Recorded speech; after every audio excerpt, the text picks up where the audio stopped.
하나님은 때때로 자기 백성들을 높은 곳으로 데리고 가십니다. 영화롭고 화려한 높은 곳에서 그곳에서 하나님의 임재를 경험하게 하시고 하나님의 은혜를 경험하게 하시죠. 예수님께서도 그의 제자 베드로, 요한, 야고보를 데리시고 높은 산으로 올라가셨습니다. 변화산에 올라갔을 때에 그곳에는 그들이 신처럼 여기며 아주 뛰어난 존재로 여겼던 모세와 엘리야도 있었습니다. 그리고 그곳에는 하나님의 임재도 있었습니다. 그리고 그곳에서는 하나님의 음성도 있었습니다. 그리고 그곳에서는 지금까지 보지 못했던 주님의 영화로운 모습 그것까지도 보았습니다. 우리는 이런 높은 곳에서 하나님의 임재와 아름다움과 찬란함과 영광스러움을 경험하면 누구든지 그들이 그러했던 것처럼 이곳에 머물고 싶어 합니다. 더 이상 낮은 곳으로 내려가고 싶지 않고 그곳에 있고 싶어 합니다. 그러나 주님은 그 높은 곳에서 그 찬란함을 경험하게 하시고는 여지없이 아래로 데리고 내려오십니다. 골짜기로 데리고 내려오시고 그리고 그들의 현실로 데리고 내려오시는 것입니다. 그래서 그들이 있는 그 현실 속으로 그들을 데리고 내려오시는 것을 우리는 보게 됩니다. 우리는 어제 본문을 통하여서 높은 곳으로 올라갔습니다. 높은 곳, 그리고 내일, 미래에 있을 그곳에 대해서 보았습니다. 그곳에는 기쁨의 찬송이 있었습니다. 즐거움이 있었습니다. 아름다운 향기가 있었습니다. 평안이 있었습니다. 그리고 그곳에서는 우리 주님이 영화로우셨고 그곳에서 우리는 아름다웠습니다.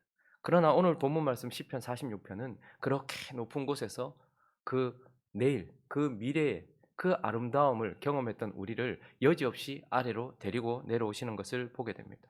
오늘 본문은 다시 우리의 현실로 우리를 불러 내리고 있는 것을 보게 됩니다. 이곳은 어떤 곳입니까? 46편 1절을 보시면요. 한 단어가 나오고 있는데 둘째 줄에 첫째 단어, 우리가 별로 좋아하지 않는 단어 무엇입니까? 환란. 우리는 높은 곳, 우리의 내일, 우리의 미래를 보았습니다. 그러나 우리는 낮은 곳, 우리의 현재로 다가오면, 다시 내려오면 여지없이 그곳은 환란이 있는 곳입니다. 그리고 5절을 보시니까요.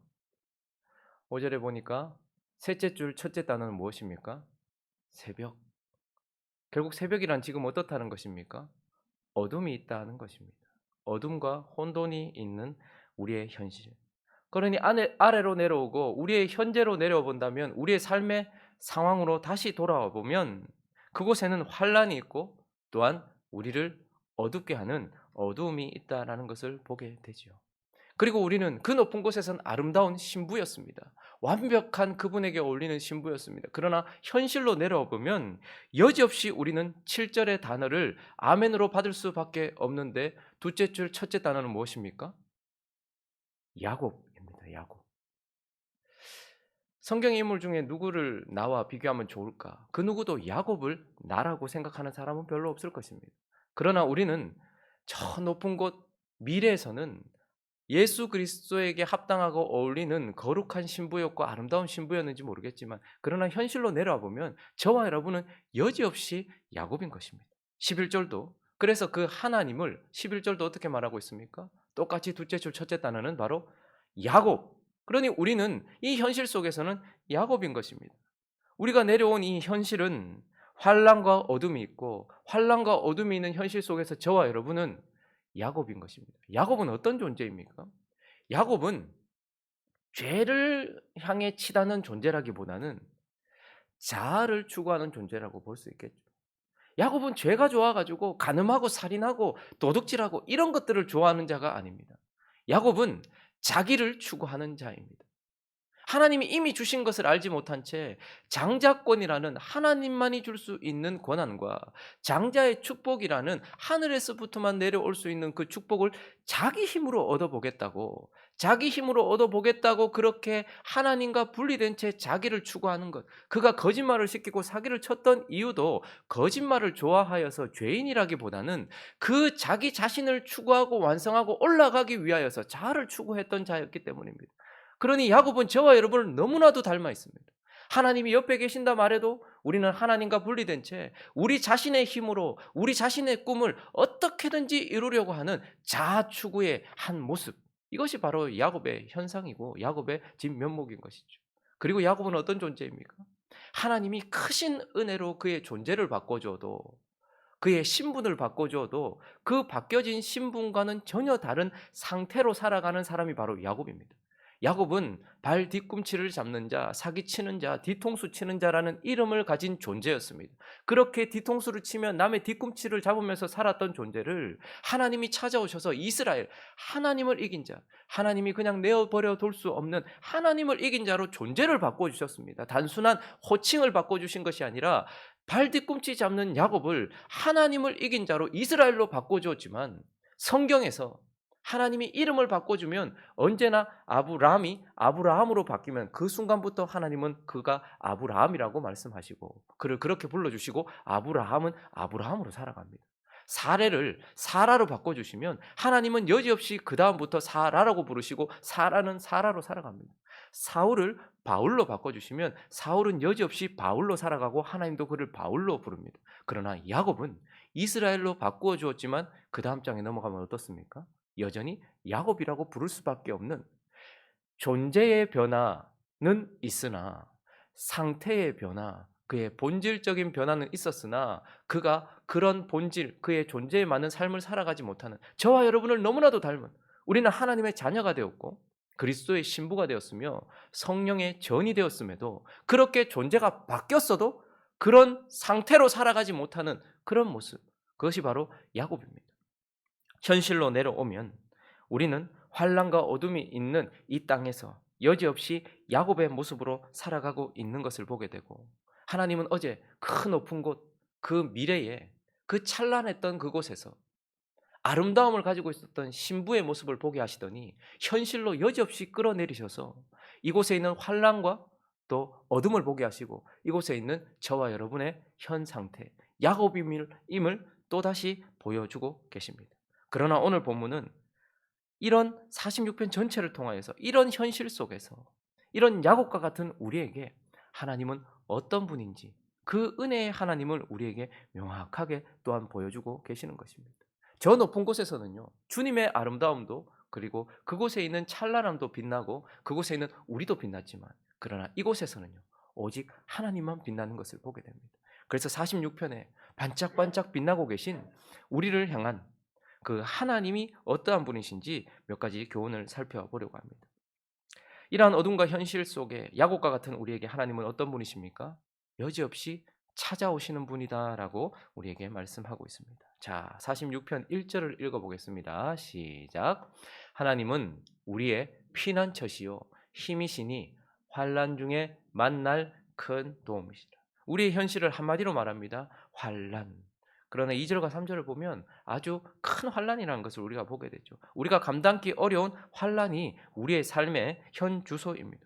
그런데 놀라운 사실은 하나님은 환난 중에 어떻게 해요? 만날 큰 도움이시다라고 말하고 있습니다. 환난이 우리 인생에 있으나 그때 우리의 환난 중에 또한 누가 계시다라는 거예요? 하나님이 계시다라고 말씀하시면서 환난 중에 만날 도움이다, 큰 도움이다 이렇게 말씀하고 있죠. 그러니 환난 속에서 우리는 누구를 만난다는 겁니까?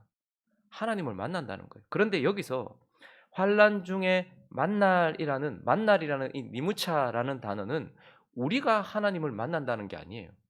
이 니무차는 수동태입니다. 수동형입니다. 그러니까 무엇입니까? 우리는 환난을 만났고 우리가 환난을 자초했어요. 그런데요, 그 환난 속으로 주님이 오셔서 우리가 그 주님을 만나게 되어진다 이 말입니다.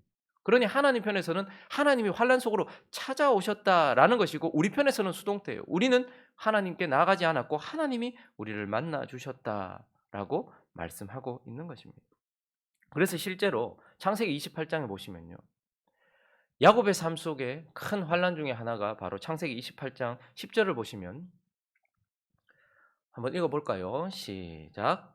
야곱이 부엘세바를 떠나 하란으로 향하여 가더니. 자, 우리가 이 짧은 단어 안에 그가 어떠했는지를 봅니다. 야곱은 야곱처럼 살았기 때문에 지금 그의 집을 떠나야 했습니다. 야곱이 어땠습니까? 자아를 추구하려고 자기가 생각했던 장자권을 빼앗으려고 야곱처럼 뒤꿈치를 잡았고 뒤통수를 쳤습니다. 그리고요, 장자의 축복까지 얻으려고 아버지를 속이고 사기를 쳤죠. 그렇게 자아를 추구했던 야곱으로 살았기 때문에 그에게 어떻게 형이 그를 죽이겠다라고 말했고 그 말이 어머니에게 들렸고요. 아들 둘을 한꺼번에 잃을 수 없었던 어머니가 어떻게 합니까? 생명 걸고 여러분 지금처럼 우리가 대구에서 서울 가는 게 아닙니다. 부엘세바에서 하란으로 간다는 것은 생명 걸고 가는 거예요. 언제 올지 언제 도착할지도 모르는 거예요. 그런데 그런 환란이 그에게 야곱처럼 살았기 때문에 그의 환란이 찾아왔습니다. 11절요. 한 곳에 이르러는 해가 진지라 거기서 유숙하려고 그곳에 한 돌을 가져다가 베개로 삼고 거기 누워 자더니 아무것도 없이 이제 그의 인생 가운데 첫 번째 집에서 그는 텐트에 조용히 있는 사람이었습니다. 어머니와 친했던 사람이죠. 그런데 그의 삶 속에 모든 것과 떨어지고 큰 환란이 그에게 찾아왔습니다. 그런데 13절을 볼까요? 읽어보겠습니다. 시작. 또 본즉 여호와께서 그 위에 서서 이르시되 나는 여호와니 너의 조부 아브라함의 하나님이요 이삭의 하나님이라. 네가 누워 있는 땅을 내가 너와 내 자손에게 주리니. 그 당시에 신적 관념은 장소적인 것에 매여 있었습니다. 그러니까 내가 만약에 부엘세바를 떠난다면 부엘세바에서 내 아버지와 내 할아버지가 섬기던 하나님과 나는 떨어져 있다라고 생각했어요. 어머니와도 떨어졌고 가족과도 떨어졌지만 여호와도 나와 떨어져 있다고 생각을 했던 것이죠. 그런데 그가 깜짝 놀란 것은 하나님께서도 여기 계신다라는 것을 놀란 것이죠. 그곳이 나중에 베델이 되고 그곳이 나중에 성전이 됩니다. 그러나 그곳이 거룩한 곳이었기 때문이 아니고 그곳에 누가 있었기 때문에요? 하나님이 거하셔야 될 성전인 야곱이 있었기 때문에 하나님은 그의 환난 중에 야곱에게 찾아오셨다라고 말씀하시고 이 환난은 야곱이 그의 이름처럼 야곱처럼 살았기 때문에 찾아온 환란이었습니다. 그런데 그 속으로 하나님이 찾아오신 것입니다. 자, 그리고 창세기 35장에 가보시면 또다시 그에게 환란이 다가오죠. 읽어볼까요? 1절을 읽습니다. 시작. 하나님이 야곱에게 이르시되 일어나 베델로 올라가서 거기 거주하며 내가 내 형 에서의 낯을 피하여 도망하던 때에 내게 나타났던 하나님께 거기서 제단을 자, 지금도 큰 환란이 닥쳤습니다. 하나님께서 그에게 은혜를 주셔서 그가 다시 부엘세바로 다시 그의 땅으로 돌아올 수 있도록 해주셨습니다. 그러나 그는 하란에서 부엘세바로는 돌아왔지만 야곱에서 이스라엘로 돌아오지는 않았고 그곳에서 하나님께는 돌아오지 않았어요. 그래서 베델로 가지 아니하고 세겜에 머물렀고 거기에서 딸은 강간을 당했고 그것 때문에 한 배에서 났던 오빠들은 화가 나서 시므온과 레위가 세겜 족속 전체에게 거짓말시키고 그들을 전부 몰살시키는 큰 살인이 있었습니다. 그런데 문제는 무엇입니까? 그 지역에 있는 존재들, 그 지역의 세겜 족속들과 관계를 맺고 있는 사람들은 이제 피해 복수를 해야 될 책임이 있는 사람들이 되어서 몇 명 되지 않는 야곱의 가족이 멸절할 위기에 처했단 말입니다. 큰 환란이 닥쳤는데 이 환란은 왜 닥친 것입니까? 이스라엘로 이름을 바꿔주신 이 이스라엘이 이스라엘처럼 살지 않았기 때문에 찾아온 환란이었습니다. 첫 번째 환란은 야곱이 야곱처럼 살았기 때문이었고요. 지금 이 환란은요. 그가 하나님께서 존재를 이스라엘로 바꿔주셨어요. 하나님의 백성으로 바꿔주셨어요. 그리스도인으로 바꿔주셨단 말입니다. 그런데도 그리스도인답게 살아가지 않았기 때문에 또다시 환란이 찾아왔지만 35장 1절에 주어는 누굽니까? 하나님이. 참으로 놀라운 사실은 저와 여러분이 야곱처럼 살 때에도 언약을 맺으시고 우리를 사랑하시는 하나님이 우리가 야곱처럼 살아서 우리 인생 가운데 찾아온 환난 중에 우리를 찾아오시는 분이라는 것입니다.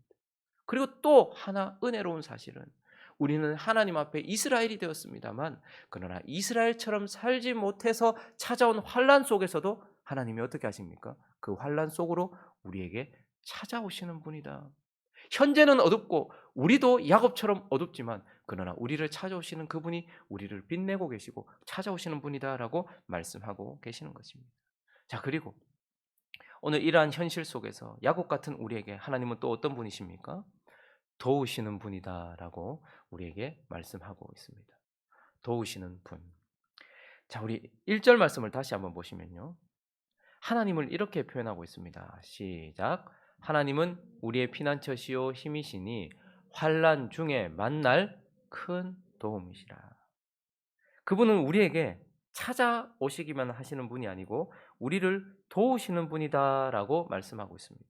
많은 학자들이 시편 46편의 저작 배경이 무엇일까 여러 의견들이 있습니다. 뭐 요사밧 때에 있었던 그 일일 것이다. 그러나 대부분 합의하고 대부분이 생각하고 있는 것, 정설이라고 생각하고 있는 것은 무엇이냐면 이 상황이 2절 3절을 보시면 땅이 변하든지 산이 흔들려 바다 가운데 빠지든지 바닷물이 솟아나고 뛰놀든지 그것이 넘침으로 산이 흔들릴지라도 라고 말하는 이 환란이 지금 보통 환란이 아니라 땅이 뒤집어지고 산이 뒤집어지는 그런 환란이란 말입니다. 찾아온 환란이란 말입니다. 그러니까 그리고 우리의라고 표현하는 것을 보면 민족적인 어떤 환란을 얘기하는 것이니까 이런 큰 환란, 대환란은 언제 있었는가? 결국 히스기야 시대 때 아수르의 사내립이 18만 5천 명을 끌고 내려와서 어떻게 합니까?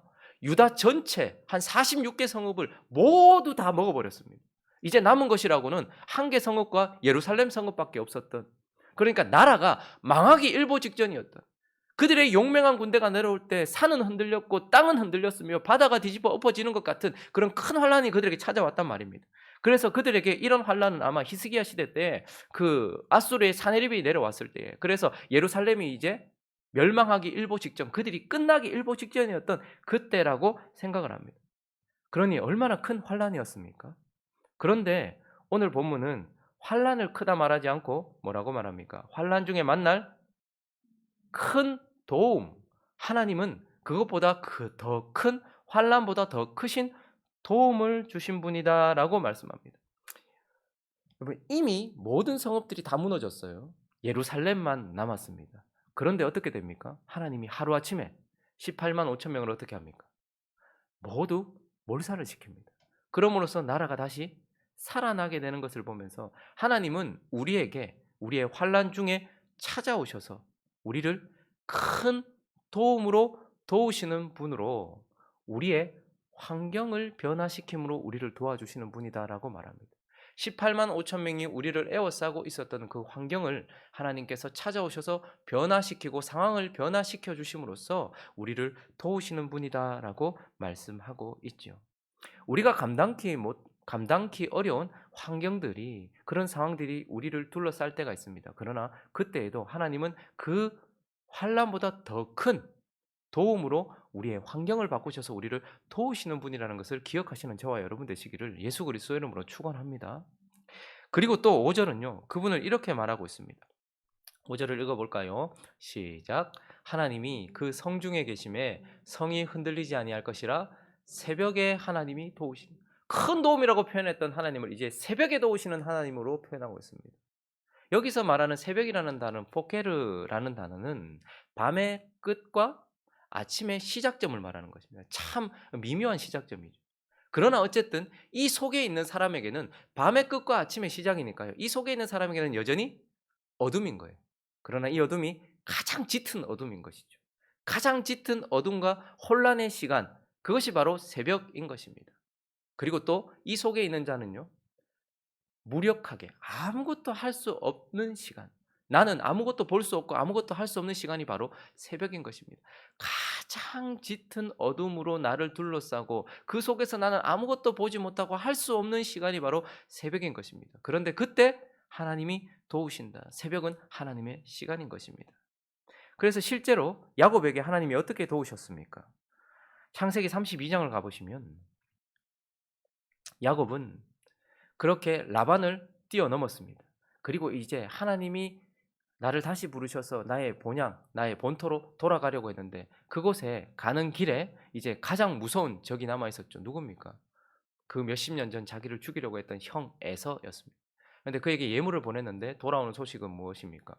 죽이겠다고 400명의 군사를 데리고 온 것입니다. 그냥 협박한 건 아니었을 것입니다. 그런데 그것을 어떻게 해보겠다고 그가 또다시 이스라엘로 이름을 바뀌기 전 그는 여전히 야곱처럼 행해요. 그래서 그의 마음을 좀 환심을 사보고자 예물을 그 앞서 보내고, 그리고요, 그는 무리 가운데 밤을 지냅니다. 22절에 보니까요, 그래도 좀 불안해서 그가 어떻게 합니까? 예물로 그의 마음에 환심을 사고, 그리고요, 두 아내와 두 여종과 11 아들을 인도하여 약국강 나누를 하는데 어떻게 합니까? 갈라놓아요. 한 때를 치면 한 때가 도망가도록. 그런 식으로 어쨌든 인간적인 방법을 다 써보지만 마음의 평안이 안 찾아오는 것이죠. 이거 할 수가 없다 이렇게 생각한 것입니다. 그런데 그때에 또 계속 읽어볼까요? 23절에 가보시면 그들을 인도하여 시내를 건너가게 하며 그의 소유도 건너가게 하고, 그리고 24절, 우리의 인생이 이런 시간이 많습니다. 내가 할 수 있는 최선을 다했지만 무력하게 느껴지고, 그리고 밤은 찾아왔습니다. 야곱은 홀로 남았더니 이 시간이 새벽인 것이죠. 가장 짙은 어둠. 내가 할 수 있는 모든 걸 다 해봤지만 나는 이제 할 수 있는 것이 아무것도 없다는 것이고 내 마음의 평안이나 기쁨은 없어요. 이걸 넘어갈 수 있는 능력도 내게 없어요. 그저 어둠만 나를 둘러싸고 있는 그때. 그런데 그때에 또 어떻게 합니까? 24절에 보니까 주님이 찾아오셨어요. 어떤 사람이 야곱이 찾아간 것이 아니고 어떤 사람이 날이 새도록 야곱과 씨름해 주님이 찾아오신 것입니다. 그런데 이곳에서 주님이 야곱을 도우시는데 어떻게 도우신 것입니까? 이 새벽에 주님께서 야곱을 도우신 방법은 물론 그의 형 에서의 마음을 누그러뜨려서 야곱을 받아줄 수 있도록 그의 환경을 바꾸시는 도움도 분명히 하나님께서 주셨지만 그러나 이 새벽에 도우신 하나님의 도우심은 야곱 자신을 바꾼 것입니다. 끊임없이 자기를 추구하며 자기가 주인 되어 살아가던 그의 걸음에 환도뼈를 쳐서 위골시켜서 어떻게 합니까? 자기의 걸음으로 걷지 않고 이제 주님께서 걷게 하신 걸음을 걷도록 그를 변화시킴으로 그를 도와줍니다. 그리고 그의 이름을 야곱에서 이스라엘로 그를 변화시킴으로써 그를 도와주는 것입니다. 우리는 흔히 하나님 우리를 도와주십시오라고 할 때 우리의 어쩔 수 없는 환경을 변화시켜주는 도움만 생각할 때가 많습니다. 그러나 하나님은 우리에게 새벽에 도우시면서 우리 자신을 바꾸십니다. 우리 자신이 야곱에서 이스라엘이 되도록 우리가 우리의 걸음을 걷던 우리를 쳐서 우리를 변화시켜서 쩔뚝쩔뚝거리기는 하지만 그래서 그는 이제 마지막 그의 남은 생애를 마치 절름발이처럼 살아가겠지만 그러나 주님이 걷게 하시는 걸음을 걷는 변화를 통해서 하나님은 환경도 변화시키지만 더 큰 도움은 새벽에 그를 변화시키는 것. 환난 중에 우리는 하나님의 도움을 받습니다. 어떤 도움요? 우리의 그 숨막히는 환경을 바꾸시는 도움도 받지만 우리가 그 환난 속에서 우리의 변화를 통하여 도움을 받는다라는 것입니다. 그래서 하나님은 우리를 도우시는 분이다라고 말씀하고 있죠. 그리고 한 가지 더 살펴보면요. 이 현실 속에 야곱 같은 우리에게 하나님은 어떤 분입니까? 찾아오셔서 우리를 도우시고 그리고 우리가 하나님이 어떤 분인지를 알기를 원하시는 분이다라고 말씀합니다. 자, 10절을 한번 읽어보겠습니다. 10절 시작. 이르시기를 너희는 가만히 있어 내가 하나님됨을 알지어다. 내가 문나라 중에서 높임을 받으리라. 내가 세계 중에서 높임을 받으리라 하시도다. 우리는 어제 본문을 통하여서 높은 곳에서 우리 주님이 어떤 분인지를 가르쳐 주시는 주님의 가르침을 보았습니다. 그분이 얼마나 찬란하신 분인지, 그분이 얼마나 영화로우신 분인지, 그리고 그분은 그 마지막 때 우리와 하나로 연합하셔서 또 하나님을 알게 해 주시는 분입니다. 우리는 주님에 대하여 그래서 영생을 뭐라고 말합니까? 영생은 살아계신 하나님과 그가 보내시니 예수 그리스도를 아는 것이 영생입니다. 하나님은 우리가 하나님을 알기를 원하십니다. 경험하여 알기를 원하시고 우리의 지정의 전체, 우리의 영 전체가 하나님을 알기를 원하십니다. 그래서 그분은 마지막에 우리와 연합되셔서 우리가 그분을 마치 부부가 서로 연합하여 아는 것처럼 그렇게 속속들이 알기를 원하시는 분이십니다. 미래의 하늘나라에서 얼굴과 얼굴을 맞대면서. 그러나 하나님은 동시에 이 어둠과 환란이 있는 이 현실 속에서도 야곱과 같은 우리가 하나님이 어떤 분인지를 알기를 원하신다라는 말입니다. 그래서 환란 중에서 우리에게 찾아오시고 그 환란 속에서 우리를 도우심으로써 너희는 가만히 있어. 너희가 아니라 이라는 나를 알기를 원하시는 분이다라고 말씀하고 있는 것입니다. 말씀을 정리하겠습니다. 우리의 현실은 어둡고 또 환란이 있습니다. 그리고 이런 현실 속에서 저와 여러분은 반박할 수 없는 야곱일 뿐인 것입니다. 그러나 이 어두운 현실 속에서는요, 빛나고 계신 하나님이 더욱더 우리를 붙들고 있다라는 것이 명확하게 보여지는 것이고 저와 여러분, 야곱 같은 저와 여러분 그 환란 속에서 우리를 붙들어 주신다는 것을 기억하시길 바랍니다.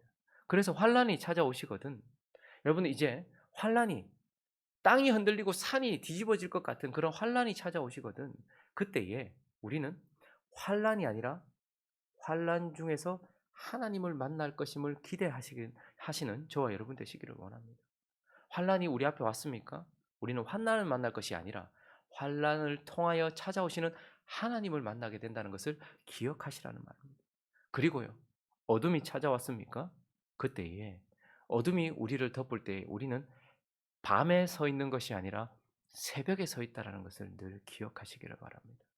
그래서 하나님은 그 포케르에 어둠을 아침으로 바꾸시듯이 우리의 환경을, 우리의 상황을, 18만 5천 명이 둘러싸고 있는 그 상황을 하루아침에 우리의 환경을 바꾸시는 분이라는 것. 새벽에 서 있다는 것을 기억하시고, 그리고 그 새벽에 야곱이 이스라엘로 바뀌듯 우리 자신이 하나님께서 원하시는 모습으로 변화시켜지는 시간이라는 것을 생각하시면서 환난 가운데서 주님을 기대하시고, 새벽에 서서 변화될 하나님을 기대하고 그렇게 변화시킬 하나님을 믿고 나아가는, 그래서 이 현실 속에서도 주님의 크신 은혜를 알아가는 저와 여러분 되시기를 예수 그리스도 이름으로 축원합니다.